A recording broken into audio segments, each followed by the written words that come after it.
ናይ ቦታትና ፍቅር ናበይ ከደ ናይ ቦታትና ቅድስና ናበይ ከደ ካህናት በዓልና ነቂሕና በዓልና ጥዒና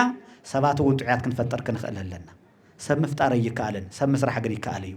እቶም መንእሰያት እውን ተጸጊሞም ዘለው ተሸጊሮም ዘለው ፈቃዱ እግሮም ናው ዝመርሖም ዝኸድ ዘለው በቤተ ክርስቲያን እስትነምህሮም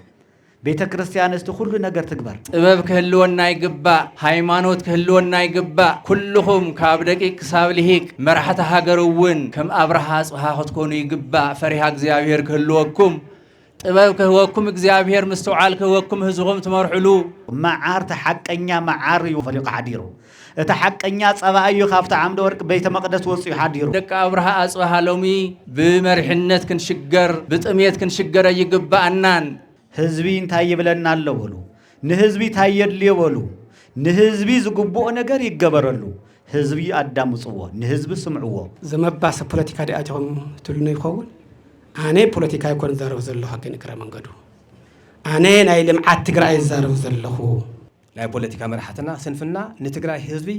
ናብ ድከቱ የእትወሉ ማለት እዩ ክሳብ ሎሚ የአኽሎ ህዝቢ ዝየዋ ህዝቢ አኽሎ ዝቅዱስ ህዝቢ አኽሎ ዝሃዳገ በቀል ዝኾነ ህዝቢ አኽሎ ታይ ሙሐዚን ካንታ ይግበር አልቅስ ካንታ ይግበር ታይ ክንገብር መጺና እንታይ ክትገብሩ መጺኹም ኢለ ከም ሕቶ መልክዕ ሓተ ትደሊ ክርስቲያንዬ ትግራዋየ ማለት እኹለ ይኮነን ነበርያ ተኮነስኩም ዝያ ግዚኦም ሰሪሑምልና ተኮነስ ንሕናውን እንሰርሖ ነገር ክህሉ ይግባእ ብፍላይ መንእሰያትና ባሕሪ ክበልዖም ዓሳ ክበልዖም ሓርገዝ ክበልዖም አብየት ክንደይ ይሕዝን አብየት ክንደይ መዓንጣኻ ይቁስል ጥራሕ ንጸጥታ ይኮነን ትዝበዝሕ ህዝብና ካህናት እዩ ሒዝዎ ዘሎ ደቀ ንስሓና ክነምህሮም ክንግስጾም ኣለና ኣብ ሓድሕድ ገዛ ክንደይ መንእሰይ ኣሎ ክንጥይቖም ይዝግበና ነቶም ወለዲ ጥራሕ ይኮናን ኣበ ንስሓ ክንኸውን ዝግበና ኣብ ሕድሕድ ገዛ እንታበይ ኣለዉ እንታይ ይሰርሑ ኣለዉ ከመይ ይወፁ ኣለዉ ህይወቶም መናውሮኦም ክንሪኦም ኣለና እቶም ሃንግን ናቐተሉን ዝቐትሉን ዝጨውዩን ዘለው ጸገም ይህልዎም ይኾን ስለዚ ንሕና ካብ ቤተ ክርስቲያን ክንሕኩሞም ኣለና ክንፍትሾም ኣለና እንታይ ጸጎምኩም ሽግርኩም እንታይ አይና ካብ ቤተ ክርስቲያን ክነማኽሮም ኣለና ገጽኩም ከተዓጽፍሎም ገጽኩም ከተጽልምሎም አይግባእን መራሒ ማለት ህዝቢ ዝሓተቶ መልስን ተመሊስ እምበር ምስራ ቤቱ ዓጽው የለን ኣብ ስብሰባ እዩ ናብ ቦታ ኸይዱ ተጸውዕ ኸይዱ ዝብል እንተኾይኑ ትግራይ ትለምዕን ፍትሒ አይረትዕን ለማቐነ መሬት ለተንቀጥቂጡ በረከት ደይመስለኩም በረከት ደይመስለና ሓድነትና ነስጥም እዙይ ምልክት እዩ ግደፉ በስመ አብ ወወልድ ወመንፈስ ቅዱስ አሃዱ አምላክ አቦታት አዴታት አሕዋት ሁሉኹም መናእሰይ በእግዚአብሔር ስም ደሓንደ ሓዲራትኩም ደሓንደለኹም ከመየለኹም ናይ ጻድቕ በረከት ንዘለዓለም ንበረከት ናይ ጻድቃን በረከት ንዘለዓለም እዩ እዞም ቅዱሳን ነገስታት አብርሃ ወአጽብሃ በዚህ ዕለት እዚኡ እነኽብሮ ዘለና ክቡር በዓል ድንቅ ዝኾነ በዓል ብሓቂ ኣነ ንመጀመርያ ግዜ እዮ እዚኡ መጽኤ ከኽብርና እቲ ስነ ህንጽኡ ስነ ጥበቡ ብታሪኽ ሰምዖ ዝነበርኩ ብዓይኒ ንምርኣይ ንምብቃዓይ እግዚአብሔር ብጣዕሚ እየ ዘመስግን ነዚ ቦታ እዚኡ መጽኤ ክርኢ ብዙሕ ትምኒት እውን ነይርኒ ናይ እግዚአብሔር ፈቃድ ኮይኑ ግን በዛ ዓመት እዚኡ መጽኤው እዚ ኸብዕል ምሳኻቱም እግዚአብሔር ስለ ዝፈቀደለይ እግዚአብሔር የመስግኖ ክቡራን ሊቃነ ጳጳሳት ክቡራን ሊቃውንቲ ዝተኸበርኩም ምእመናን በእውነት ትግራይ ከመይ ቅድስቲ ሃገር እያ ዝክረ ጻድቅ ለዓለም ይሄሉ ዝበሎ ናይዞም ቅዱሳን አቦታት ንዘለዓለም እናተዘከረ ስርሖም ቅድስነኦም ብራብዓይ ክፍለ ዘመን ዝነበረ ንሃገርና ንምድሪ አጋዚ ንኹላ ኢትዮጵያ ብርሃን ኮይኖም ብምምሕዳሮም ብቅድስኖም ከምኡ ኢሉ እውን እግዚአብሔር ሓሪዎም እውን ናፍቲ ቅድስና ቦታ በፂሖም ብክልተ ነገር እግዚአብሔር ነዞም ቅዱሳን በመጀመርያ ህዝቦም ከመሓደሩ ጥበብ ሂብዎም ሰሎሞን ንእግዚአብሔር ሃፍተይ ለመኖን ህዝበይ ዘመሓድረሉ ጥበብ ሃበኒ ኢልዎ ሰሎሞን እግዚአብሔር እውን ማንም ዘይለመነኒ ስኻ ዝለመንካኒ ጥበብ ይበካለሁ ኢልዎ እግዚአብሔር ሰሎሞን ከዓ ብጥበቡ አፍታ ዝነበረላ ግዚኡ ህዝቦም መሓድር እዞም ቅዱሳን አቦታትና አብርሃ አጽብሃ ኣብ ዘመኖም ዘመነ ክርስትና ዝተስፋሕፋሓሉ እግዚአብሔር ጥበብ ሂብዎም ኩል ጊዜ ክርስትና ከስፋሕፋሕ እንተሎ በብዙሕ መከራ ብስቃይ ብሞት ብሰይፊ እዩ ኣብ ሃገርና ግን እዞም ቅዱሳን ነገስታት ንሳቶም ሓንጎፋ ኢሎም ተቐቢሎም ንሳቶም መጀመርያ ኣብነት ኮይኖም ብብፁዕ ኣቦና ኣቡነ ሰላማ ተጠሚቖም ክርስትናውን ብመላእ ሃገርና ክትስፋሕፋሕ ዝገበሩ ቅዱሳን ነገስታት ከምኡውን ጻድቃን ኣቦታትና እዮም ከምዚ ብጣዕሚ ሬር የተረኣይ ይፈልጥን ኣብ ዓለም ኣብ ስልጣኖም እውን ክልቲኦም ኣሕዋት እውን እንታይ ተቃንኡ ብሰላም ብፍቅሪ ብስንየት ዝነበሩሉ እዩ ኣብ ዓለምና ትርእይዎ ስልጣን ተሓደ ክሕዝ ተሓደ ክወፅእ ነቲ ሓደ እናደፋእኻ ነቲ ሓደ እናወገድካ እዩ ንጉስ ዳዊት እንኳ ዳዊት ወዱ ብስልጣን ቀኒኢሉ የሳደዶ እዩ ዝነበረ ክሳብ መወዳእታ በገዛ ወዱ ማለት እዩ እዞም ቅዱሳን ኣቦታትና አብርሃ ወአጽብሃ ግን እግዚአብሔር ስለዘሃረዮም ሕይወቶም እውን ብቅድስና ስለዝተመልአ ቅዱሳን ስለዝኾኑ ንስልጣን እቲ እግዚአብሔር ዝሃቦም ንኸመሓድሩ እምበር ናይ ስልጣን ጽምእ ዘይነበሮም ምዃኖም ካብዚ ኢና ንርዳእ ማለት እዩ እቲ እግዚአብሔር ካው ነገስተ ምሰብህዎ ለእግዚአብሔር ከም ዝብሎ በቲ ንግስንኦም እንታይ ተዓበዩ ንእግዚአብሔር ተንበርኪኾም ሰግዱ ዘምልኹ ስለ ዝነበሩ እትርእይዎ ዘለኹም ዝስነ ጥበብ ህንፃ ኣብ ዓለም ታሪክ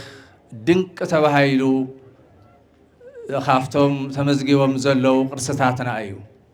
ኣነ ውስጡ ኣትየ ክሪኦ እንተለኹ ብጣዕሚ ዘድንቕ ናይ ሎሚ ቴክኖሎጂ ጥበብ ክሰርሖ ዘይኽእል እግዚአብሔር ብጥበቡ ዝገለጸሎም ጥራሕ ብመንፈስ እግዚአብሔር ተመሪሖም ክሰርሕዎ ዝኽእሉ ኣቦታት እዩ ብጣዕሚ ዘድንቕ ቤተ ክርስቲያን ዘድንቕ ካብ 4ይ ክፍለ ዘመን ጀሚሩ ክሳብ ሕዚ ትርእይዎ ዘለኹም ሓንቲ ነጥቃ ዘይብሉ ኣብ ውሽጡ ብዙሕ ተኣምራታት ዘለዎ ማለት እዩ ዝኸበርኩም ናይ እግዚአብሔር ቤተሰብ እምበር ንሕና ደቂ አብርሃ ወአጽብሃ ናይዞም ኣቦታትና ደቂ ኢና ጥበብ ክህልወና ይግባእ ሃይማኖት ክህልወና ይግባእ ኩልኹም ካብ ደቂቅ ክሳብ ልሂቅ መራሕቲ ሃገር እውን ከም አብርሃ አጽብሃ ክትኮኑ ይግባእ ፈሪሃ እግዚአብሔር ክህልወኩም ጥበብ ክህወኩም እግዚአብሔር ምስተውዓል ክህወኩም ህዝቦም ትመርሕሉ እዚ ስራሕ ኣድዋም ደቂ አብርሃ አጽብሃ ሎሚ ብመርሕነት ክንሽገር ብጥሜት ክንሽገር ይግባእናን እዚ ጥበብ ዝሰርሐ እዚ እዳው ደቆም ንሕና ካብኣቶም ወሪስና ሃይማኖትና ልዕል ክነብሎ ምሕደራና እውን ልዕል ኩሉ ልዕል ክነብሎ እዩ ዝግባእ ናይ ኣቦታትና እንተኽቢርና ኢና ንሕና እውን ልዕል ክንብል እቲ ዝቐደመ እናራኸስና እናደርበና ኣይኮናና ሓድሽ ክንቅበል እቲ ዝቐደመ እናኽበርና ኢና ናብኡ እናወሰኽና ክንከይድ ዝግባእና ማለት እዩ እምበር ቅድስና ምስ ንግስና ሒዞም ንዚ ታሪክ እዚ ዝፅንሑና ኣቦታትና በእውነት ካብኣቶም በረከት ክንረክብ ኢና መፂና እዚ በዓል እዚ ከዓ ተባረኸ ተቀደሰ በዓል እዩ ስለዚ ኩልና ብሃይማኖትና ክንጸንዕ ብምግባር ክንጸንዕ ኣብ ስልጣን ዘለና እውን ንስልጣን ህረፍተ ይኮነን ህዝብና ክነግልግል እዚኣቶም ህዝቦም ዘገልገሉ እዮም ብመጨረሻ እውን እግዚአብሔር ናብቲ ቅድስና ማዕረግ ዘውፅሖም እዮም ኣብነት ኮይኖሙና ንዓኣቶም ተኸቲልና ንሕና ክንታይ ክንገብር ይግባአና ኣብ ህይወትና ንሕና እውን ኣብ ዘለናዮ በብዘለናዮ ማዕረግ ኩልና ንእግዚአብሔር ክነግልግሎ ይግባእ እግዚአብሔር መን ከም ምዃኑ ክንፈልጦ ይግባእ እግዚአብሔር ብእውነትና ብሓቂ ዝሰግድሉ ይፈቱ እዩ ዝብል ብጉሕሉት ብተንኮል እንተይኮነ ማለት እዩ ስለዚ ህዝብና ቅዱስ ህዝቢ እዩ ተባረኸ ተቀደሰ ህዝቢ እዩ ዝሜዳ መሊኡ ዝኒሄ በረከት ክረክብ ይመፅኡ بحقي سلازي زي أكيبنا نولد ولدو خنبصحو ننرأسناون كنفقر فقرخ اللونا እግዚአብሔር ክባርኸና ምድርና እግዚአብሔር ክባርኽ አብርሃና አጽሐውን በረከት ኮና አማኸልና ፍቅርን ሰነያን ክህሉ ይግባ ማለት እዩ ስለዚህ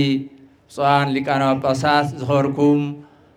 አይንተ እግዚአብሔር ሊቃውን ዝኸርኩም ምእመናን በሐቂ እዚ ታሪኽ እዚዩ እዚ በዓል እዚዩ ክቡር በዓል ድንቅ በዓል እሞ ኩልና ኣብ ህይወትና ኸዓ ንሕናውን በረከትና ክንረክብ መፂና ሞ ናይቲ በረከት ተኻፈልትን ክገብረና እግዚአብሔር ቅዱስ ፍቃድ ይሁነና ደቂ አብርሃ ወአጽብሃ ኸዓ ታሪኽ ሰሪሖም ከይዶም የምና ንሕናውን ታሪኽ ሰረሕቲ ክንከውን ይግባአና ታሪኽ እናዓቀብና ታሪኽ እውን ክንሰርሕ ይግባአና ሰብ ታሪኽ ኢና ሰብ ቅያ ኢና ህዝቢ ትግራይ ጀግና ህዝቢ እዩ هو تجننته بكل خوون الله وبهيمانوت بسنة مقبار بقدسنا بزي خلو بس سقاوي جغنا زخونو ناي كرستنا دسيت بحال تصوع عون زي من رأقا زي أقسم يامو بزي خا جغننت كهلونا يقباء مالتي سلازي زيابير أملاح بعلنا ناي سلام ناي بركت ناي رديت بعالي قبرلنا كابزوم قدسان نقصات بوتاتنا بركت رديت يحدرلنا እግዚአብሔር አምላኽና ንህዝብና ንምድርና ውን ሰላም ይግበረልና ፍጹም ሰላም ይሃበልና ንመራሕትና ውን ዘስማዕ ልቦና ይሃበልና ከም አብርሃ አጽብሃ ሓደ ኮይኖም ክመርሑና እግዚአብሔር ቅዱስ ፈቃድ ይሁነልና ልቦና ይሃበልና ተዘረአ ዝርእቲ ውን ንበረከት ይበለልና ዝሞቱ ሰማዕታትና ውን መንግስተ ሰማያት ይዋርሰልና ካብ ክፉእ ይሰውረና ፈጣሪና ወስብሐት ለእግዚአብሔር ከመይ ሓደርካቱም ከመይ ረፊድኩም አሜን አምላኽና እግዚአብሔር ዝግበና ኮይንተ ይኮነስ ከም ዝግበና ገይሩ ዝጸውዕና ደሊና ተይኮናስ ደልዩ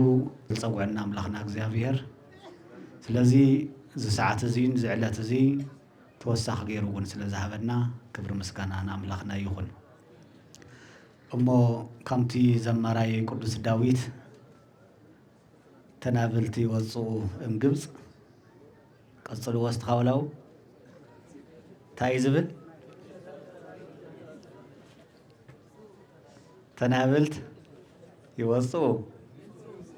ይምፁ እምግብጽ ጽቡቕ ይኣኽሎ ይኻውላው ካብ ግብፂ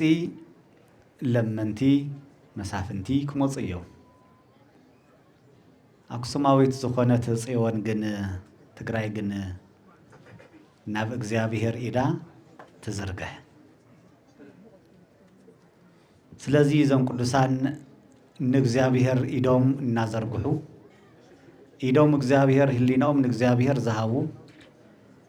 ህይወቶምን አነዋውሮምን ምስ እግዚአብሔር ዝገበሩ ካልኦት ኣብ ዝጽገሙሉ ጊዜ ካልኦት ኣብ ዝሽገሩሉ ጊዜ ንሳቶም ግን ናብ እግዚአብሔር ኢዶም እናዘርግሑ ናብ እግዚአብሔር እናጸለዩ ነዛ ምድርን ነዛ ዘለናላን ሰዓት ንነዊሕ ዘመናት ታሪክን ቅርስን እናሰርሑ እቲ ቀዳማይ ነገር ምናኒኦም ህይወቶም እቲ ካልኣይ ድማ ንግስነኦም እቲ ምናኒኦም ቅዱሳን ምዃኖም ምስቶም ኣቦና ብፁዕ ኣባ ሰላማ ክሳቴ ብርሃን ተጠሚቖም እቲ ናይ ቤተ ክርስቲያን ስርዓትን ሕግን ተማሂሮም ኣብ ቤተ ክርስቲያን ዘለዎም ዓብይ ውለታ ነቲ መንፈሳዊ ዝኾነ ክርስትና ሃይማኖት ንክስፋሕፋሕ ንስታቶም ክርስቲያን ስለ ዝኾኑ ነታ ምድሪ እዚኣ ድማ ክርስቲያን ክኾን ድማ ብዙሕ ሰሪሖም እዮም ክርስቲያን ጥራሕ ምዃን ኣይኮነን ንክርስቲያን ዘድልዮ ነገር ድማ ሰሪሖም እዮም ኣብያተ ክርስቲያናት ሃኒፆም እዮም ኣብያተ ክርስቲያናት ፈልፊሎም እዮም ካልኦት ቤተ ክርስቲያናት ብዙሕ ተሰርሕለው እዮም ዝገርም ግን ዋሻ ህንፃ ቤተ ክርስቲያን ግን ኣብ ትግራይ ናይቲ ዝበዝሐ ምክንያቱ ኣሽዑ ዝነበረ ናይ ስነ ህንፃ ናይ ጥበብ ናይ ፍልስፍና ናይ አክሱማውያን ጥበብ አብርሃ ወአጽብሃ ገሊጾምልና እዮም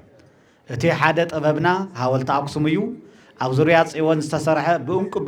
ብዝኸበረ ዝተሰርሐ ቤተ ክርስቲያን እዩ እቲ ካልኣይ ድማ ኣብዚ ዘለናዮ ኣብ ደርቢ ነገስት ዘሎ ፍሉይ ህንፃ እዩ እቲ ሓደ ቤተ ክርስቲያን ንኣማኒ ከጥምቁ እናጠመቁ እናመሃሩ እናነገሱ እናመሓደርሉ ዝነበሩሉ ጊዜ ህዝቢ ናይ ከይሽገር እውን ቤተ ክርስቲያን ይሰርሕሉ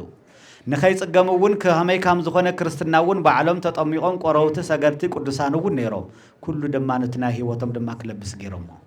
ስለዚህ አብርሃ ወአጽብሃ ኣብ ዘመኖም እቲ ፍሉይ ዝገብሮ ነገር ቤተ ክርስቲያን እናሰርሑ ክርስትናን እናስፋፍሑ በሓድነት ብፍቕሪ ንህዝብና ናውዝ ታሪክ ውጽሕሞ እዮም ብፍላይ ድማ ቤተ ክርስቲያናት ከይጽገም ደግሞ መሬት ኣብ ዘይከብለሉ ኣብ ዘይሐመቀሉ ጊዜ ኣብ ተጸነቀሉ ጊዜ ድማ መሬት ምቹ ኣብ ዝኾነ ሕዚ ከተማ ካመይ ኣበይ ከም ዝስራሕ ናይ ሕርሻ ቦታታት ኣበይ ከም ዝኸውን ቅዱሳን ነገስታት አብርሃ ወአጽብሃ ካብታች ምርኣይ ይከኣል እዩ አውዝ ሜዳ ይኮነን ሰሪሕሞ ኣብ ጸግዒን ህብረተሰብ ሕርሻ ኣብ ዘይኮን ኣብ ጸግዒ ዝኾን ቦታውን ከይሕዝ እዩ እዚት ናይ ኪነ ጥበብ ናይ ህንጻ ናይ ፍልስፍናውን እዩ ህዝብና ኣብ ዝሓርሰሉ ኣብ ዝሃንጸሉ ኣብ ዝነብረሉ ተይኮነት ፍሊሉ ንጸሎትን ንቅድስናን ፍሊሉ ካብተ ከባቢ እዮም ዝሰርሑ ነይሮም ገወታት ገራዓልታን ካልእቶት ዘለው ገዳማትና ካብቱ ጎቦ ካብቲ ሕብረተሰብ ውፅእ ኢሉ ሰው ኣይምርኦ ዝሓመመሉ ኣብ ዝቆሰለሉ ኣብ ተሸገረሉ ናብ እግዚአብሔር ከይዱ ዝረጋግዕሉ ቦታ እዮም ዝሰርሑ ነይሮም አንሕና ግን ናይ ወለድና ቤተ ክርስቲያን እናገደፍና ጥንታዊ ታሪክ እናገደፍና ርሕቅና ይናበልና ናብ ሰፈርና ናብ ሜዳ እናምጻና ጥንታውያን ገዳማትናን ታሪካትናን ግንገድፈን ኣለና ኢና ሞሎ ሚዲያታት ተቀሪጸሉ በአብረክሲስ በኻሎት ሚዲያ ተከታተሉ ይኹም መዓር ተሐቀኛ መዓር ይፈልፈሉ ሎም ሓፈሊቁ ሓዲሩ እቲ ሐቀኛ ጸባዩ ካብታ ዓምደ ወርቅ ቤተ መቅደስ ወጽኡ ሓዲሩ እስቲ ክብር ምስጋና ንእግዚአብሔር አዎ ኩርያን ነገስታት እግዚአብሔር ታሪክ ኣብ ዘመንና ቀደም ዝንገርን ዝትረኽን ዝነበረ ሎም ግን ኣብ ዘመንና ርኢናዮ ሎም ግን ኣብ ዘመንና ርኢናዮ ብዝሓለፈ ዳ ኣብ ዝኾነ ቦታ ከም ርኢና ነርና ሎም ግን እቲ ሐቀኛ መዓር እቲ ሐቀኛ ጸባ ተፍስስ መሬት ቅድስት መሬት ከም ዝኾነት ንዛ ንጽሕቲ መሬት እዚኣ ብፍርሃት ምንቅጥቃጥ ዘገልግሉላ ዝነበሩ ቅዱሳን ንዛ መሬት እዚኣ እዩ እግዚአብሔር ይብና ሞስተመስግኑ ክብርና እግዚአብሔር አዎ ስለዚህ ምድርና ቅድስት እያ ምድርና ድማ ክብርቲ እያ ምድርና ንኹላትና ብቕዕቲ እያ እተውቅሉ ሕርሻ ተውቅሉ እኽልውን ንኹሉ በረከት እዩ ሕርሻ ሰፋሕት ነይርና ተይኮነስ በረከት ስለዘለዎ ይዝኣኽለና በረከት ስለዘለዎ ኢና ጸጊብና ንሓድር ዘለና ስለዚህ ናይቶም ህሩያን ነገስታት ኣመንቲ ስለዝኾኑ ንዘርእዎን ዝሰርሕዎን ኩሉ ይብርክተሎም እዩ ነይሩ ስለዚህ ንሕና እውን ንክብርክተልና ናብ መንገድና እውን ክቃንዕልና ብፍላይ ደግማ ንዘሎ ዝራምትውን ክንሓርሶ ክነእትወት ተኾይና ሰላም እዩ ዘድሊ ንኹሉ ሰላም ድሕር ዘየሎ ኮይኑ ሰላም ኣብ ደቂ ሰባት የድሊ ሰላም ንህፃውንቲ የድሊ ሰላም ንመንእሰያት የድሊ ሰላም ለዴታት የድሊ ሰላም ንኹሉ ፍጥረት የድልየና ሰላም ድሕር ዘይብሉ ምውፃእ ምእታዊ ይከኣልን ሎሚ ካብቲ ከተማ ውቅሮስ ካብ ዘውዚ ዘሎ ናይ ጸጥታ አካላት ብዝግባእ እናሰርሕዎ ሓዲሮም ብዝግባእ ብዝምልከት ምንም ሕንከት ዘይብሉ ጽቡቕ ዝኾነ ሰሪሖም ግን ንሕና ብጸጥታ ጥራሕ ድና ክንሕላ ባዕልና ሰላማውያን ክንኾነ ይንኽእልና ናይ ወለድና ፍቕሪ የብልና እንድና ንምንታይ ኢና ናይ ወለድና ፍቕሪ ንርስዕ ንምንታይ ኢና ምብልልዓን ምቅታል ምጭፍላቕ ነምፂና ዘለና ንምንታይ ኢና ምፍልላይ ላውዚ ነገር እዚ በፂሕና ዘለና ናይ ቦታትና ፍቕሪ ናበይ ከደ ናይ ቦታትና ቅድስና ናበይ ከደ ናይ ቦታትና ምትሕልላይን ምትሕግጋዝን ናበይ ከደ ተጋሩ እንኳን ንባዕልና ለባዕልና ተይኮነስ ጋሻ ተቀቢልና መሬት ይብና ገዛ ሰሪሕና ነቅምጥ ተጋሩ ኮይና ታሪኽና እኮ እንኳን ንባዕልና ይኮነን ዘይንፈልጦም ሰባት ኣምፂና ነቅምጥን ንሕግዝን ንሕብሕብን ተጋሩ ኮይና ናበይ ከይዱት ናይ ቀደም ፍቕርና አንሕና ናይ ወለድና ኣሰር ዘይንኽተል እንታይ ኮይና ባዕልና ለባዕልና ንበላላዕ ዘለና ንጣፋእ ዘለና ንምንታይ እዩ ፍሩያን ነገስታት አብርሃ ወአጽብሃ ዛ ምድር እዚኣ ብፍቕርን ብሓልዮትን ገዚኦም ንቱ ክብሪ ዝኾነ ደግማ ብሰማይትነት ዝዓረፍሉ መዓልቲ ክንመጽእ ከለና ፍላይ ድማ ናይ መንግስቲ ሰራሕተኛታት ሓለፍቲ ዘለኹም ህዝቢ እንታይ ይብለና ኣለበሉ ህዝቢ እንታይ ይብለና ኣለበሉ ንህዝቢ እንታይ የድልዮ በሉ ንህዝቢ ዝግብኦ ነገር ይገበረሉ ህዝቢ ኣዳምጽዎ ንህዝቢ ስምዕዎ ሰሰምዕናዮ መፍትሒ ሰላም እዩ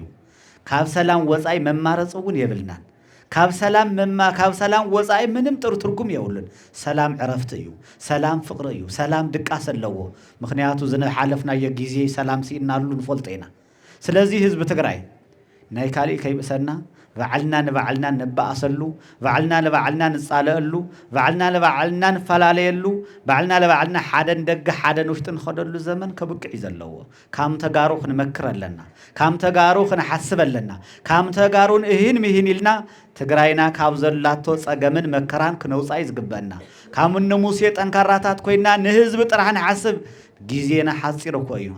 ኣብዛ ዓለም እዚኣ ኩንትራት እያ ዘላትና መዓዝ ክንኸይድ ሞት ሓዚልና ሞት ተሸኪምና ንነብር ሰባት እኮ ኢና ስለዚ ስልጣን ነባረይ ይኮነን ኩሉ ነገር ሓላፊ እዩ ዘየሓልፍ ታሪክ ጥራሕ እዩ ታሪክ እዩ ህያው ዝኸውን ታሪክ ሰሪሕና ህያው ዝኾነ ክንሰርሕ ይዝግበና ስለዚ ሁርያን ነገስታት ኣብራሃ ሃጽፋ ንዛ ምድር እዚኣ ካብ ጫፍ እስካብ ጫፍ ንዛ ዓለም እዚኣ በሰናይ ምሕደራ መሓዲሮም ክርስትና ስፋሕፊሖም ታሪኮም እናተዘከረ እናተወደሰ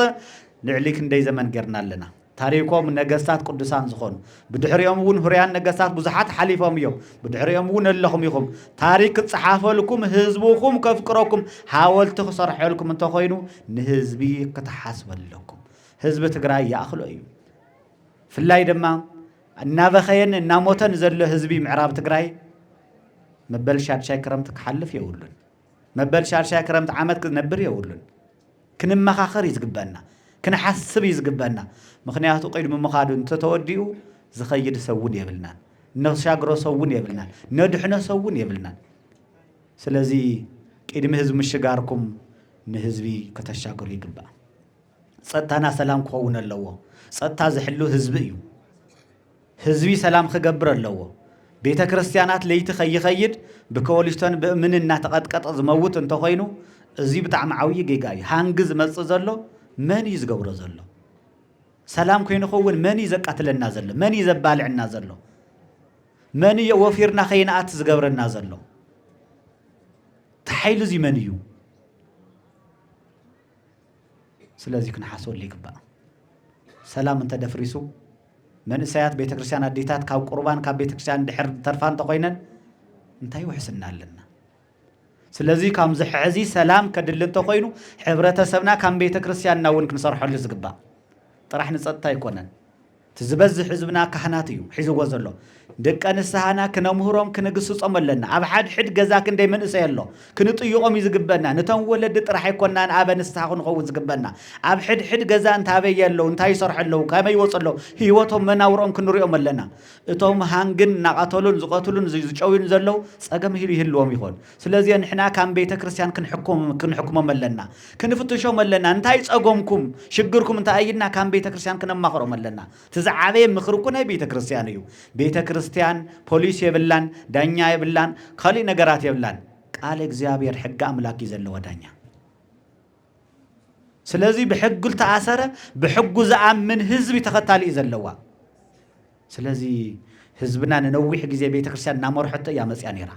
ንቤተ ክርስቲያን ንነዊሕ ግዜ ትፈሪሃ እግዚአብሔር ትሑት ዝኾነ ህዝቢ እያ ሰሪሓ መፅያ እዚ ህዝቢ እዚ ሕዚ እውን ካብቲ ዘለዎ መከራ ካህናት ክንነቅሕ ኣለና ካህናት ባዕልና ነቂሕና ባዕልና ጥዒና ሰባት እውን ጥዑያት ክንፈጠር ክንኽእል ኣለና ሰብ ምፍጣር ይከኣልን ሰብ ምስራሕ ግን ይከኣል እዩ ካምቶም ዝተቸገረ ካምቱ መፅኡ ብንስሓ ተሓፂኡ ንጹህ ሰብ ከም ዝኸውን እቶም መንእሰያት እውን ተጸጊሞም ዘለው ተሸጊሮም ዘለው ፈቓዱ እግሮም ናብ ዝመርሖም ዝኸድ ዘለው ብቤተ ክርስቲያን ነምህሮም ቤተ ክርስቲያን ኩሉ ነገር ትግበር ኣብያተ ክርስቲያናት ዘለው ናይ መንእሰያት ናይ ልምዓት እውን እኮ ናይ ደቅናይ ቦታትና ናይ ደቀ እስጢፋኖስ መርኣያታትና ክንኾን ዝግበአና ኣብያተ ክርስቲያናት ናይ ልምዓት ተኮይኑ መንእሰያት እውን ክሳተፈሉ ዝኽእል እዩ ብፍላይ ድማ ህንፃታትና ጎቦታትና ብተፈላለየ ናኡ ተተቢሎም ስራሕ ክሰርሕሉ ዝኽእል መንገዲ ክፍጠር እዩ ዘለዎ ስለዚ ሰላም ከድልየና እዩ እግዚአብሔር ንኹላትና ሰላም ይሃበና ስለዚ ዝበዓል ድሙቕ ክኸውን እንተልዩ ካምቶም ካልኦት ከምቲ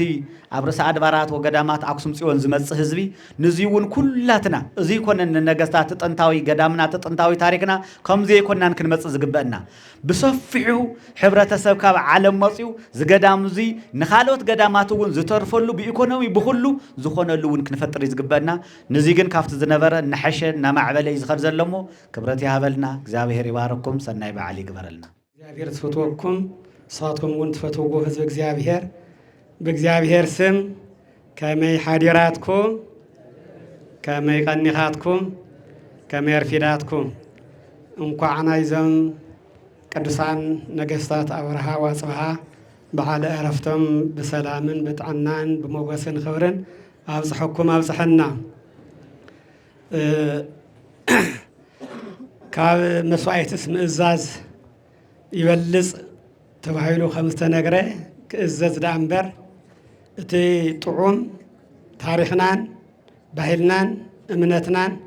እትና እግዚአብሔር ቃል ጥዑም ብዙኾነ ብፁዕ አቡነ ማርቆስ አብራሪዮም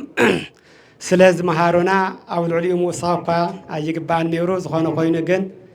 ያው ኩልና እውን በረከት ንክኾነና ኣነ እውን ተስእሎም እሞ እግዚአብሔር እዩ እቲ ጥበብ ዝገልጽ ንኣብርሃን ኣጽብሃን ነቲ ወዲ ዳዊት ኣማኒ እግዚአብሔር ዝኾነ ሰሎሞን ጥበብ ዝገለጸ ንኹልና እውን ንዓይ እውን ጥበብ ይግለጸልና ጌታ ኢየሱስ ክርስቶስ እንታይ ክትገብሩ መጺኹም እንታይ ክትርእዩ መጺኹም ኢሉ ከምዚ ዝብሎም ዘሎ ብሕቶ እዩ ጌታ ቀሪብሎም ምክንያቱ ዘይሰምዕዎ ስለ ዝነበሩ ዘይኽተልዎ ስለ ዝነበሩ ስጋዊ ጥቕሚ ጥራይ ይደልዩ ስለ ዝነበሩ እንተ ነገሮምስ እንተ መሃሮምስ ስለ ዘየስተውዕሉሉ እንታይ ክትርእዩ መጺኹም ዝነቓነቕ ሸምበቆ ድዩ እንታይ ክትርእዩ መጺኹም ነቢይ ድዩ እኳስ ካብ ነቢያት ዝበልጽ እንሆ ኣሎ ኢሉ ኣነ ድማ ልሙዓንቲ እንታይ ክንገብር መጺና እንታይ ክትገብሩ መጺኹም ኢለ ከም ሕቶ መልክዕ ክሓትት ትደሊ ንሱ እውን ትመልስና ንሳቶም ይመለሱን ተም ትሓቱ ንሕና ግን መለስቲ ኢና ክንከውን ናይ ኣብርሃ ወኣጽብሃ ጉሩም ዝኾነ ድንቂ ዝኾነ ጥበቦም ንዓና ሓዲጎምልና ወሪሶምልና ዝኸዱ ዝሰርሕዎ ንዑ ክንርኢ መጺና ደብረ ነገሥት ኣብርሃ ወኣጽብሃ ገዳም ክንርኢ መጺና ቅድም ብፁዕ አቡነ ማርቆስ ክምህሩና እንተለዉ እቲ ጥበብ ዝገልጽ እግዚአብሔር እዩ ሰሎሞን ዝተመስገነ እውን ጥበብ ስለ ዝጠየቐ እዩ ስለ ዝሓተተ እዩ እወ ከምቲ ተባህለ ቅድሜኻ ይነበረን ሕዚ እውን የለን ቅድሚት እውን ወደፊት እውን ከመኻ ዝበለ ኣይነብርን እዩ እቲ ዝለመንካዮ ሂበካ ኣለኹ ኢልዎ እግዚአብሔር ዝለመናዮን ዝሓተትናየን ኩሉ ሽግርናን ጉድለትናን ይምልአልናን ይሃበናን አሜን ንበል ስለ ዝኾነ ድማ እቲ ጥበብ ዝርከብ እቲ ዕብየት ዝርከብ እቲ ስኔት ዝርከብ ብእግዚአብሔር እዩ እምበር ካብ እግዚአብሔር ወፃኢ ኮይንካ ኣይርከብን ደቀይ ስለ ዝኾነ ድማ ኣብርሃ ወኣጽብሃ ልክዕ ታፍቲ ናይ ሰሎሞን ዝበለጸ ጥበብ እዮም ሰሪሖም እዙይ ጥራይ ኣይኮነን መርጥሎ ማርያም ኣሎ ተድባበ ማርያም ኣሎ በርበር ማርያም ብደቡብ ኣሎ ሽተን ማርያም ኣሎ ኣብ ላሊበላ አካባቢ ኣብ የካ ሚካኤል ኣሎ ኣብ ዋሃጽዮን ኣሎ ኣብ ብዙሕ ዝሰርሕዎ ካብ ሰሎሞን ዝበልጽ ጥበብ ነይሩዎም ሰሎሞን ንጉስ ጥራይ እዩ ነይሩ ኣብርሃ ወኣጽብሃ ግን ነገስታት ጥራይት ኣይኮኑስ ካህናት እዮም ብቅድስና ዝነብሩ ብእምነት ዝነበሩ ከምቲ ቅድም ዝተምሃርናዮ እቲ እምነቶም እዩ ቀደስቲ እዮም ነይሮም በዓልታቶም ቅኔ ብቅኔ ዝዝምሩ ዘመስግኑ ዘምስጥሩ ዓበይቲ ወለድ እዮም ነይሮም እሞ ስለዚ ንሕና ከምቲ ተባህለ ደቆም ኢና ዓድና ሓዲግና ክንስደድን ተይኮነስ ትናቶም ቅርሲ ተቐቢልና ትናቶም ውርሲ ወሪስና ትግራይና ክንዕብያ ዝግባእ ምዃኑ እዩ ዘርእየና ዘሎ ከምስግን ደሊ እየ ኣኽቢርኩምን ተሓብሒብኩምን ስለ ዝሓስኩሞ ኢና መጺና ዘለና እምበሪ ተዘይትሕዝዎ ተዘይትሕብሕብዎ ተዘይትከባኸብዎ ነርኩም ፈሪሱ ምቃርዮ ነይሩ ትስፈርስ ነይሩ ንሕና ኣነ ንስኻትኩም ልሙዓንቲ እዚ በረከቱ እዚ ክረከብ ኣብዚ የሚትረኸብናን እግዚአብሔር ኣምላክና በቶም ኣቦታትና ሓዲሩ ናታቶም መንፈስው መባኻትኩም ሓዲሩ ስለ ዝኣከበና ስለ ዘራኸበና ስለ ዝሰብሰበና ክብር ምስጋና ንሉል እግዚአብሔር ይኹን ኣይተመስግኑ እንዲኹም ስለዚህ ክርስቲያንዬ ትግራዋየ ማለት እኹለ ይኮነን ታይዳ ከም ኣቶም ክንከውን ዓዳሃነጽ ክንከውን ይግብአና ነበረ ተይኮነስ ከምዝያ ግዚኦም ሰሪሖምልና ተይኮነስ ንሕናውን እንሰርሖ ነገር ክህሉ ይግባእ ብፍላይ መንእሰያትና ባሕሪ ክበልዖም ዓሳ ክበልዖም ሓርገጽ ክበልዖም ኣብየት ክንደይ ይሕዝን ኣብየት ክንደይ መዓንጣኻ ይቁስል ስለዚ ደቀና መንእሰያት كمزيز مسألة تاريخ زلكم دكتم سرحتي تاريخ كوينكم نفس الدت كتكودو أيج بقن مرحتنا أوزي مدرخ عردا هاللهم نعاتهم سرح بوتا فتورلهم سلا أبرها واس هاي لأنا حتى تدلي يسرحوا بوتا زلمعوا بوتا كتهوا ميجبا جزكم كتعصفلهم جزكم كتسلم لهم أيج بقن مرحي مالت هزيز حتىتو ملسن تملي سنبر مسرابيتو عصو يلن أب سبسبا أيو نبوتا خيدو تطوع خيدو زبل انت خوينو تقراي تلمعن فتحي يرتعن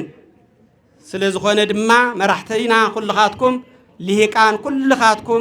ناي بوليتيكا مرحت درجتاتون اب تقراي حاده كتغبرنا بهراوي ماننتنا حدنت كنبرا فقر ايو حاده زغبرنا حدنتنا ايو تقراي زعبيا حدنتنا ايو صلاي ناي صلاي حقوق سبر زخيل زمباس بوليتيكا دي اجهم تلوني يخول اني بوليتيكا يكون زارو زلو حقن كرا منغدو اني ناي لمعات تقراي زارو زلو ابرها واصها منات ديا هو تقدست من يا صوفيا ديا اهيوا لمينا كاب እግዚአብሔር ድማ እንቆይ ይሁዋ خلت عناق ይሁዋ ببسرات ميكائيل تنجيران تبسيران يا وليداتهم عبيتهم زغونو تما مستولدو حدا قلعات وليدو خلت أطوات يطبو كندي أطوات أيوة حانتي نتحادى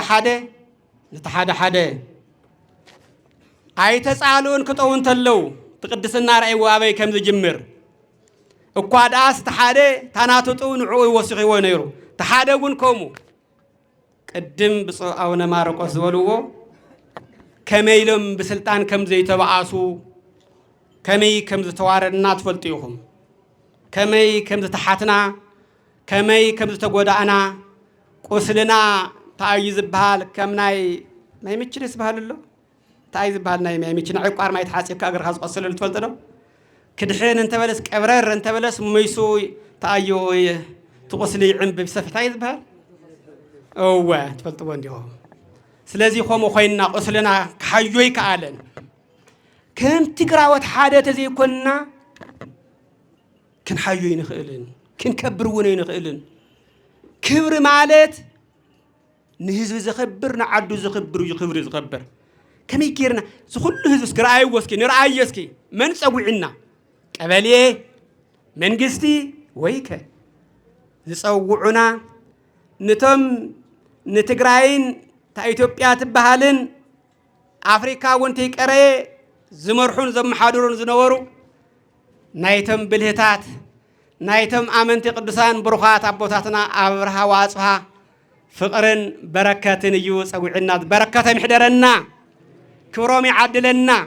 كم أتم حادنتي عدلنا نحناجن كيف سبيل نتيقنا بيت كريستياننا كسعم نبز خيد ننطقو سلكون ننطقو قاويون ننطقو انت خوينا كم يكرنا هنا بركات كن قبل شماغلينا واردنا حافتنا قدانا حاونا قدانا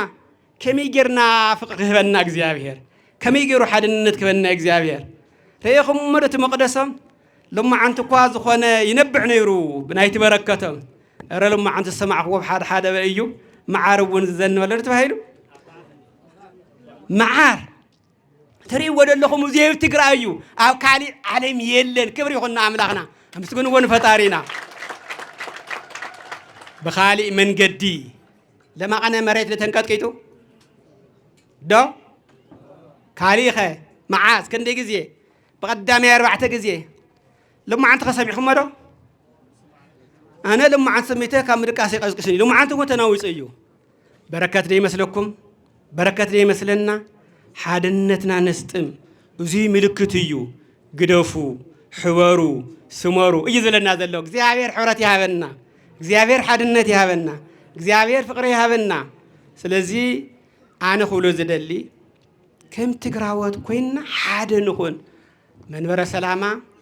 نعخاتكم بأخاتكم غيرو نسخاتكم نعنا حاريكم أبطات لكم نالكم مسانا خونو حجزنا صليلنا منبر سلامنا اعبيلنا نافكاليكو حيتبلو أديخا يديخا أبوخا أيوبوخا زيدخا حفتخا كوا أديخا كتكوني تخدي حفتخا دو ديخا أيا أموخا دو أديخا أيا حوبوخا دو أبو أيو حاو كادو بوخا أيو أبوخا بينو يبوخا منبر سلامة أيا أدينا ديا أم منبر سلامة قولنا ديكم سكدم تخم اسمعوني إيش እግዚአብሔር ስማعكم እግዚአብሔር ምሳውكم ይኹን ናይቶም ብሩኽ ናይ መጀመርያ ሊቀ ጳጳስና ናትና ቆዩ ንምንታ አይና ናብካልን እንጀራ ነቋመት ዘየቦና አበይ ኮነትን ዘየዴና አደይ ትኸውንን ስለዚህ አደይና ትግራይ ሃይማኖትና ወን መንበረ ሰላማ ኦርቶዶክስ ተዋሕዶ ቤተክርስቲያን ትግራይ አያሞ ስለዚህ ሓደ ኮይና ንዕብዮ ንሕና እኮ ትንሓብር አታዝ ምስራቅ ሀገረ ስብከት ትግራይና ማዝ ምፍራቅ ትግራይና ናይዝ ሁሉ ሃፍት ዝንየ ኮውዚ ኮዩ ትውቆር አብያተ ክርስቲያናት ይመስል ብዙሕ ክሰምዑ እንተለ ኸሪ እንተለኹሞ አብያተ ከንዴ ተጠቀምናሉ ግን ስንፍናናን ቅንእናናን ግፍአትናን ዓፊኑ ስለዝሓዞ ዓለም ክፈልጦ ኣይግብርናዮን በዚ ተሓተቲና እወዶ ክቡር ዶክተር አጽብሃ ከነጋልፀ ይግብአና ከነጋውሐ ይግብአና ትዘሎ ቅርስና ናይ ጎማ መስትየት ኣሎ መደሻ ዘይሰውሮ ብኡ ተሰሪሑ ኮይኑ ብኡ ክረአ ዓለም ክፈልጦ ብዙሕ ሃፍቲ ክእቱ ደቅን አውዚ ትምህርቲ ቤት ዩኒቨርሲቲ ሕክምና ሆስፒታላት መንገድታት ክህነፁ ዝገብር ታሪኽና ብዙሕ ሰብ መፂ እንተሪእዎ እኮ እዩ ንሕና ስለዚ ኣነ እኳስ ካልኣይ ግዜ ኢሎም መዓንቲ ኣቤት ክንደይ ተሓጒሰ ብምፅአይ ክልተ ግዜ ዕድል ረኺቦሞ ኩልኻትኩም ኩልና ንድከመሉ ንስርሐሉ እዚ ክንሰርሕ ደሞ እግዚአብሔር ይሓግዘና እዛ ግዜ ስለተዋህበኒ ካብ ልቤ መስገን ናይ ቅዱሳን አብርሃ ወአጽብሃ ናይ ብፁዕ ቅዱስ አቡነ ሰላማ ቀዳማዊ ረድኤቶም በረከቶም ምስኩልና ይኹን እግዚአብሔር ይኽበረለይ بقويتانان أملاخنان مدحانينان يسوع كريستوس فصم سلام كما حاضراتكم كما لخاتكم እግዚአብሔር አምላኽና ዕድለኛታት ኮይና ኣብዛ ዓዲ እዚ ኣብ ትግራይ ብፍላይ ድማ እታ ክርስትና ዝተመስረተትላ ዓዲ እንተነኣሰ 4-5 ግዜ እግዚአብሔር አምላኽ ይመስገነላ ምክንያቱ ኣብቲ ዘለናላ ዓዲ ጉድ ሞርኒንግ ጉድ ኢቭኒንግ ጉድ አፍተርኑን እግዚአብሔር አለ ደብዚ የለን ኣብ ዓድና ግን ከመይ ሓዲራትኩም እግዚአብሔር ይመስገን كما رفيقاتكم እግዚአብሔር ይመስገን كما عيلاتكم እግዚአብሔር ይመስገን كما مسيخاتكم እግዚአብሔር ይመስገን ክንደ ጊዜ መስገን አትሊስት 4-5 ካውድ ማምሱ ብዙሓት ሰባት ምስተራኸብና ቁጥሪ እግዚአብሔር ይመስገን ስለዚ እግዚአብሔር አምላኽና ኣብዚ ዓዲ እዚ ክንፍጠር ፈጣሪና ከነምልኽ ስለዚ ፈቀደልና ክብር ምስጋና ውዳሴ አምልኮ ሕጂው ንዑ ይኹን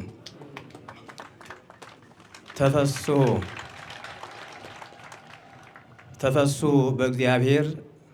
ወታሰዩ ጻድቃኑ ወተመከው ኩልኩም ርቱዓን ልብ ኦ ጻድቃን በእግዚአብሔር ደስ ይበልኩም ሓጎሱን ግበሩ ቁንዓት ልቢ ተመክሑ ወይም ዕልል በሉ ነቢይ እግዚአብሔር ቅዱስ ዳዊት መዝሙር 32 ቁጥሪ 11 ዝዘመሮ አምላኻዊ ቃል እዩ ነቢይ እግዚአብሔር ቅዱስ ዳዊት ስለዚ ሓለፈን ስለዚ መጽእን ብትንቢታዊ ቃል ይኹን ንቅዱሳን ዝግቦም ኩሉ ዘሚሩ ዝሓለፈ አቦና እዩ ስለዚ ቅዱስ ዳዊት ነብዓል ጻድቃን አቦታትና ነገስታት አብርሃ ወአጽብሃ ይኹን ነቶም ካልኦት ቅዱሳን ካብቲ ንሱ ዝነበረሉ ይኹን ቅድሚኡ ዝነበሩ ካብ አብርሃም ይስሐቅ ያዕቆብ ካብ ቅዱሳን አቦታትና አዳም ቀዳሚ ፍጥረት ጀሚሩ كساب كريستوس أملاخنا تمليسو نعلم كحلف زمز نزل على قدوسان كله زغلغل أملاكاو قال إيو سلازي صادقان بእግዚአብሔር ደስ ይበልኩም ይልዎም هو زمنن كله እግዚአብሔር ከገልግሉ ንእግዚአብሔር ከሐጉሱ ህይወተን كله بمسጋና በቅዳሴ በውዳሴ ዝነበሩ ዝሕለፉ ሁሉም ደስ ይበልኩም ኢልዎም ምክንያቱ ዘይጠፍ ንዘለዓለም ምስ ፈጣሪኦም ተሓጒሶም ነጊሶም ዝነብሩሉ ህይወት ስለ ዝረኸቡ ማለት እዩ እሞ ንሕና ድማ እግዚአብሔር ኣምላኽና ዓዲልና ካፍቶም ኣቦታትና ካብ ቀረባ ኣጽብሃ ጀሚሮም ክሳብ ሎሚ ብኸምዚ ደረጃ ብድምቀት እንዳኽበሩ ዝመፁ ወለድና ንሕና እውን ኣብዚ ተረኺብና ናታቶም ደቂ ስለ ዝኾንና ናይቶም ቅዱሳን ኣቦታትና በረከት ክንሳተፍ በብዓመት ኣብዚ እናተረኸብና ናይ ጻድቃን ኣቦታትና ክብሪ እናረኽብና ኢና ዘለና እሞ እዚ ስለ ዝገበረና እግዚአብሔር ኣምላኽና ክነመስግኖ ይግባእ። ሕጂ እውን ምስጋና ወዳሴ ንዑ ይኹን። ሓደ ሰባት እግዚአብሔር ዘይዓደሎም ሰባት እንኳን በኸምዚ ዓይነት ብድምቀት ቅዱሳን ከኽብሩ ኣይኮነን ንቅዱሳን ዘርሕቑ ንቅዱሳን ዘቃልሉ እዮም ኮይኖም ተረኺቦም ዘለዉ። ናይ ቅዱሳን ቅድስት ዝኾነት ኣዴና ቅድስት ድንግል ማርያም ዘይኽብሩ ብዙሓት እዮም። ብዝረኸበ አንደበት ገይሮም ብዝተፈላለየ ቃላት ክገልጹ ንሰምዖም እግዚአብሔር ኣምላኽ ናብ ልቦም ይመለሶም። ንሕና ግን ናይቶም ቅዱሳን ኣቦታትና እምነት ናይ ታሪቲት ሃይማኖት ዝኾነት ተኸተልቲ ስለ ዝኾንና ታ መስመር ኦርቶዶክሳዊት ኦርቶዶክስ ተዋህዶ ቤተክርስቲያን ትግራይ ካብ መጀመርያ 34 ዓመተ ምህረት እቲ ገንዘብ ሚኒስተር ነበረ ናይ ኣኽሱም ንኢየሩሳሌም ከይዱ መስቶም ሐዋርያት መንፈስ ቅዱስ ኣብ ዝወረደሉ ሰዓት ኣብኡ ተረኺቡ ፈጣሪዮ መስጊኑ እታ እምነት ናይ ክርስቶስ ወልደ ኣምላክ ካብ ሰማያ ሰማያት ከም ዝወረደ ካብ ቅድስት ድንግል ማርያም ከም ዝተወለደ ከም ዝተሰቐለ ከም ዝሞተ ንሞት ብሓይለ መለኮት ደምሲሱ ተንሲኡ ንሰማያት ዓሪጉ ኣብ 40 መዓልቲ ኣብ ዝዓረገ ኣብ 10 መዓልቲ መንፈስ ቅዱስ ልኢኹሎም መንፈስ ቅዱስ በብቋንቋም ክገልጸሎም ከሎና ሐዋርያት ሰሚዑ ዝመፀ ኣኽሱማዊ ትግራዋይ ባኮስ እዩ። ካብኡ ጀሚሩ ክሳብ ሎሚ እታ እምነት ርቲእታ ኮይና ቀፂላ ኣላ። ኣቡነ ሰላማ ከሳቴ ብርሃን እውን ጥምቀት ሙሉእ ክህነት ካብ ግብፂ ሒዞም መፅኦም ስልጣነ ጵጵስና ሃኢላ ካብ 330 ዓመተ ምህረት ድዩ ሊቃውንት ካብ 330 ዓመተ ምህረት ጀሚሩ ክሳብ ሎሚ ክንደይ ዘመን ክገና ኣለና ክንደይ ዘመን ኣቁጢርና ኣለና ሕሰብዎ። ስለዚ እግዚአብሔር ኣምላክ ከመይ ገይሩ ከም ዝዓደለና ብእውነት ንፈጣሪና ስእልና ብልምዲ ዘይኮነስ እንዳጣዓምና ፈጣሪና እንዳመስገና ክነኽብሮ ይግባእ ማለት እዩ። እዚ ዕድል እዚ ንዓና ይሂብና ዘሎ ካባና ሓሊፉ ንኻልእ ተሪፍና ኣለና ማለት እዩ እሞ እዚ ክብሪ እዚ ከነኽብሮም ቅዱሳን ቅዱስ ጳውሎስ ናብ ሮሜ ምዕራፍ 13 ቁጥር 7 ንኽግበረሉ ዝግባእ ኩሉ ግበርሉ ቀረፅ ንዝግብኦ ቀረፅ ፍርሓት ዝግብኦ ፍርሒ ክብሪ ንዝግብኦ ክብሪ ሃቡ እዩ ዝብል ቀረፅ ዝግብኦ ኣብዚ ዓዲ ክንነብር ከለና ኣብዚ ዓለም ነዚ ዝገዘአና ዘሎ ዘመሓድረና ዘሎ ግብሪ ክንከፍል ናይ ግድን እዩ መፅሓፍ ቅዱሳዊ እዩ። ክፍራሕ ዝግብኦ እውን እግዚኣብሔር ስልጣን ስለ ዝሃቦ ክንፈርሖ ብፍርሓት ኮይና ክንግዘአሉ እዩ ዘለና። ካብኡ ብልዓል ድማ ፍርሓት ዝግብኦ ፍርሕዎ ዝብል እንሆ ምድርን ሰማይን ፈጢሩ ዝምግብ ኣምላኽ ክንፈርሖ ከም ዘለና እዩ ዝነግረና ዝቃልዚ ማለት እዩ። ክብሪ ንዝግብኦ ድማ ክብሪ ሃቡ እግዚአብሔር ዘኽብሮም ጻድቃን ኣቦታትና ኣብርሃ ወኣጽብሃ ከነኽብሮም ስለ ዝግበአና ኮይና ስለ ዝተረኸብና ኢና ተረኺብና ዘለና እሞ ከነኽብሮም ስለ ዝኽኣለና ሕጂ እውን እግዚአብሔር ኣምላኽና ስሙ ዝተመስገነ ይኹን። ከምቶም ኣቦታትና ዘምሃሩና እዚ ስርዓት እዚ ወለድና ብዝተፈላለየ መልክዑ ብሰማዒትነት ብጥሜት ብፅሚ ትግራይ ብዙሕ ሕሊፋ እያ። ናይ ታሪክ ኣቦታትና ኩልኩም ሊቃውንትና ትፈልጥዎ ትግራይ ከመይ ዝበለ መከራ ከም ዘሕለፈት ኣብ ቀረባ ግዜ እኳ ካብ ኣፄ ዮሃንስ ጀሚሩ ዘለና ኣብዚ ሰራዊት ኩሉ ናብዚ ክለኣክ ከሎ ካብ ማእኸል ዓዲ ቀለብ ከንታይ ክንገብር ክበሃል ከሎ ቀለብ እዛ ትግሬ ያለውን ብላ ተባሂሉ ናብዚ ተላዒሉ ኣብዚ ነበረ ምግቢ ሙሉእ ተወዲኡ ትግራይና ቆርበት ጠቢሱ ዝበልዐሉ ግዜ ሓሊፉ እዩ። ትዘሕዝን ኣብ 21 ክፍለ ዘመን እቲ ታሪክ ንሱ ምድጋሙ እዩ። እዚ ድማ ናይ መራሕትና ስንፍና እዩ። ናይ ፖለቲካ መራሕትና ስንፍና ንትግራይ ህዝቢ ናብ ድከቱ የእትወሉ ማለት እዩ። ክሳብ ሎሚ 17 ዓመት ዝኣክል ዓዲ ኣብ ናይ ልምዓት ማማ ኣሚጠማ ነገር ግን እሱ ክብሪ ዘይኮነስ حسرة أمسيو كاو حليف حزبنا نافلك يتأتي ويو سلازي مرحتنا لب قبرو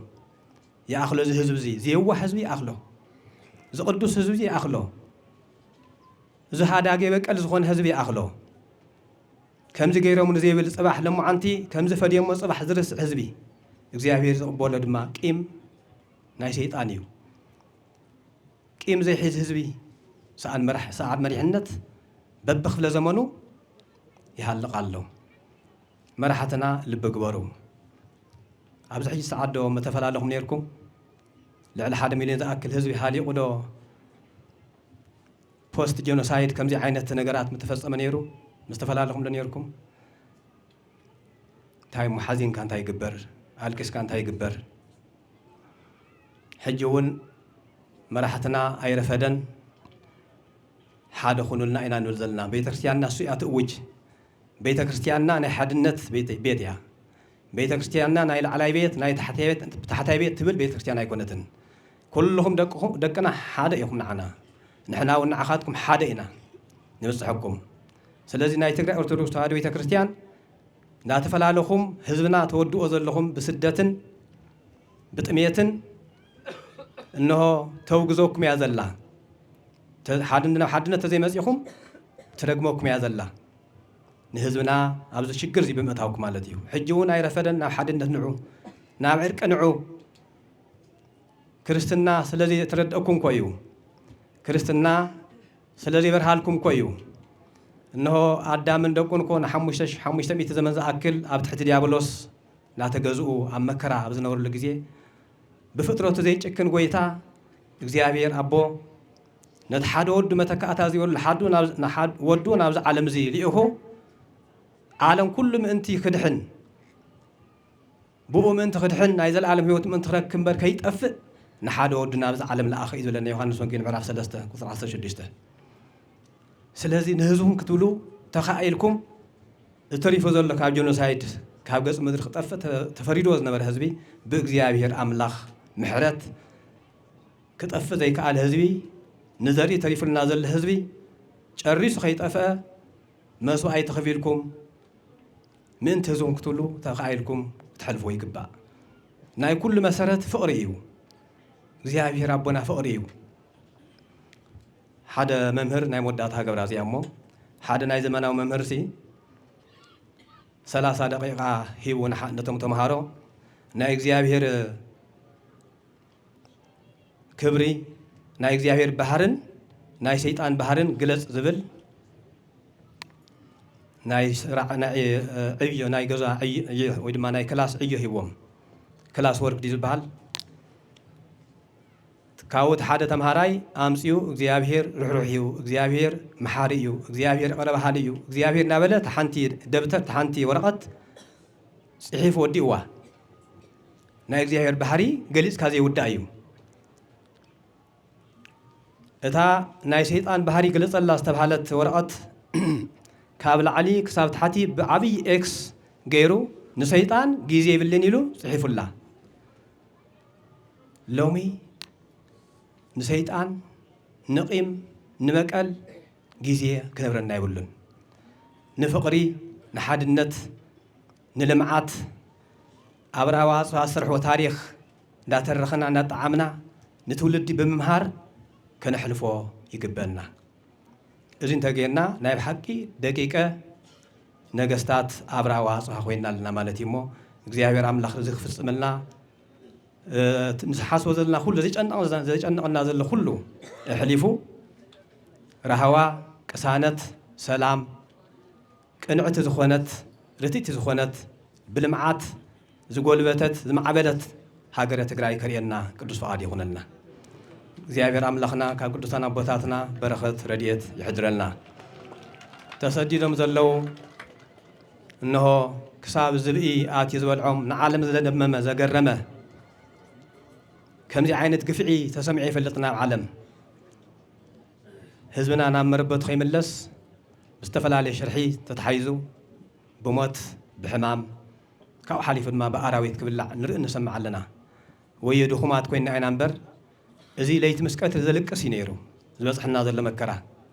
እግዚአብሔር አምላኽ ሰብ ጨካን እዩ እግዚአብሔር አምላኽ ብፍጥረት ዘይጨከን ጎይታ እሞ እዚ መከራና ዘይርዩ እሕሊፉ ህዝብና እውን ናብ መረበቱ በሰላም ተመሊሱ ካብ ጦርነት ካብ ክፉ ነገር ሰዊሩ በሰላም ጥራሕ ብልምዓት ጥራሕ ትነብር ዓዲ ሃገር ህዝቢ ክገብረልና መድኃኔዓለም ክርስቶስ ቅዱስ ፈቃድ ይሁነልና ስለዚህ ንዓመታ ኣብዚ ኩልና ብዘይ ክፉ ነገር ብዘይ ሕማም ብዘይ ሞት ብህይወት ሓልዩ ኣብዚ ተረኺብና ናይ ቅዱስ ኣምላኽና እግዚአብሔር ስም እንዳመስገንና እንዳምለኽና ናይዞም ቅዱሳን ኣቦታትና ታሪኽ እንዳዘከርና ንውዕለሉ ግዜ ካብኡ ሓሊፉ ድማ ተሰዲዱ ዘሎ ህዝብና ናብ መረበቱ ተመሊሱ ልቦም ተሰይሩ ዘሎ ወገናትና ኩሉ ብሓዘን ኣዴታትና ኩለን ተዋሪደን ዘለዋ ብስቃይ ዘለዋ ፀሓይ ከይሪኣ ኣብ ውሽጢ ገዛ ተሓቢአን ዘለዋ እውን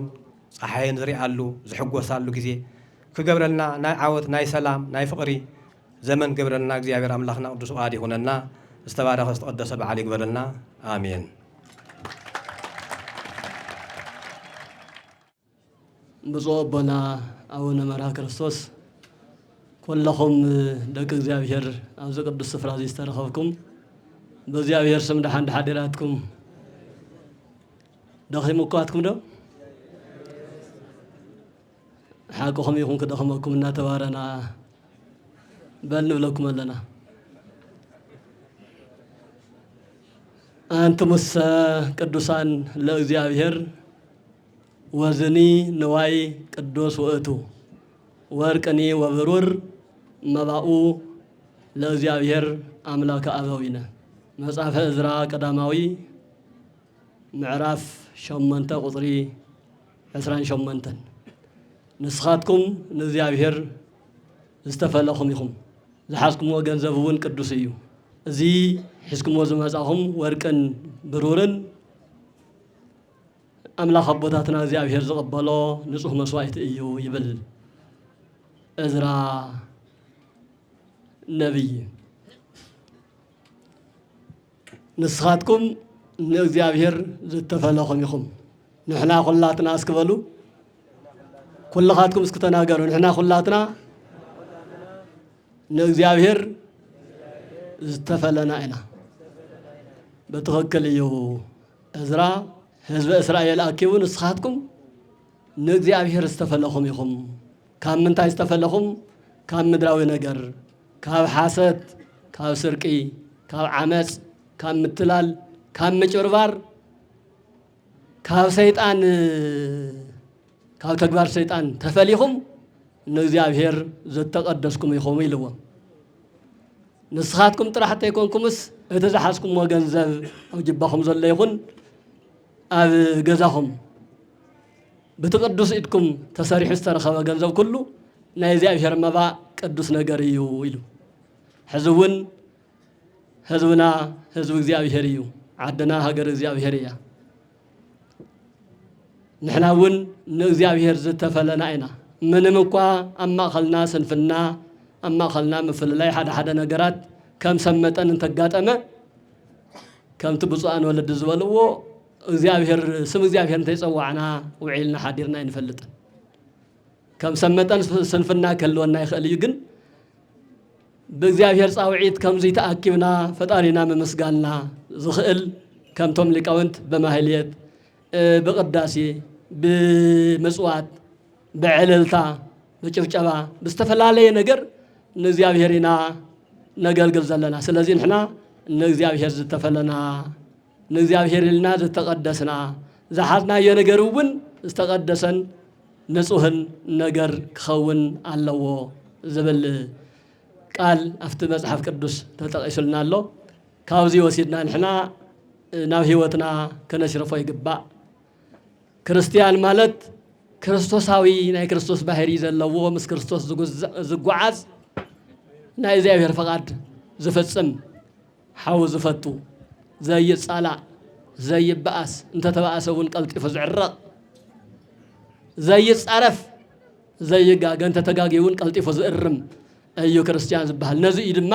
ክርስቲያን ኩሉ ንእግዚአብሔር ዝተፈለየ እዩ ሰብ ኩሉ ናይ እግዚአብሔር ፍጥረት እዩ ካብ ሰብ ኩሉ ደሞ ፍልይ ዝበለ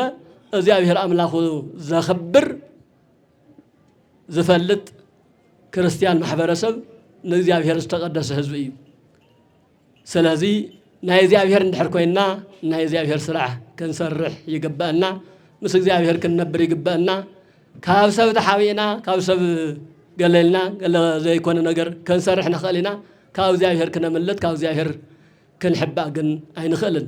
ንሕና ንእግዚአብሔር ዝተቀደስና ህዝቢ ስለ ዝኾንና ቅድስናና ኣጥኒዕና ክንነብር يجب بعض الملقتي أحلفه وصفات للإግዚአብሔር